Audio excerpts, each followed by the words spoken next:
Hi guys, so while the Tories are attempting to ignore the fact that Russian billionaires have donated to their party and they have been pretending to stand in solidarity with Ukraine, members of the Labour Party are not letting the issue drop. Here is Labour MP Chris Bryant, who has been pretty vocal on many issues that have upset Boris Johnson and the Tories. Here he's asking why Russian billionaire Abramovich hasn't had his assets frozen, even though he's been on the radar for many years. Chris Bryant. Thank you, Mr. Speaker. Can we have a debate on the operation of Tier 1 visas, following on from some of the reports in The Sun and other newspapers today? Because I've got hold of a leaked document from 2019 from the Home Office, which says, in relation to Mr. Abramovich, as part of HMG's Russia strategy aimed at targeting illicit finance and malign activity, Abramovich remains of interest to HMG due to his links to the Russian state and his public association with corrupt activity and practices. An example of this is Abramovich admitting in court proceedings that he paid for political influence. Therefore, HMG is focused on ensuring individuals linked to illicit finance and malign activity are unable to base themselves in the UK and will use the relevant tools at its disposal, including immigration powers, to prevent this. That's nearly 3 years ago, and yet remarkably little has been done in relation. Surely Mr. Abramovich should no longer be able to own a football club in this country. Surely we should be looking at seizing some of his assets, including his £152 million home, and making sure that other people who've had Tier 1 visas like this are not engaged in malign activity in the UK. Well said, Chris.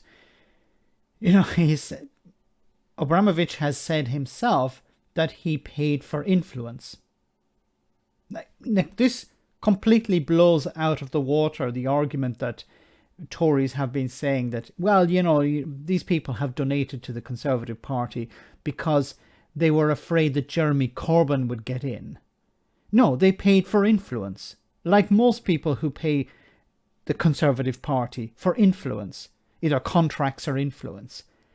Now, what sort of influence did Abramovich receive? What did he get in return? That has always been the question, because, you know, these people donate huge amounts of money to the Conservative Party and they obviously get something back.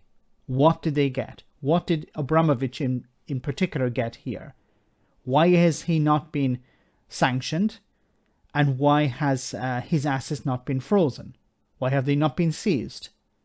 As Chris Bryant has said here, he has a 150 or 140 million pound home.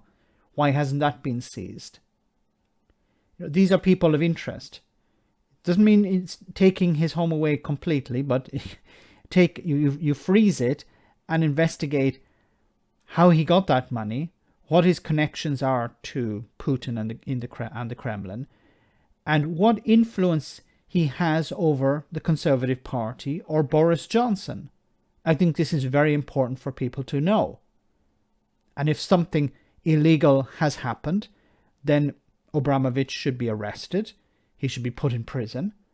And anyone connected to him should be arrested as well.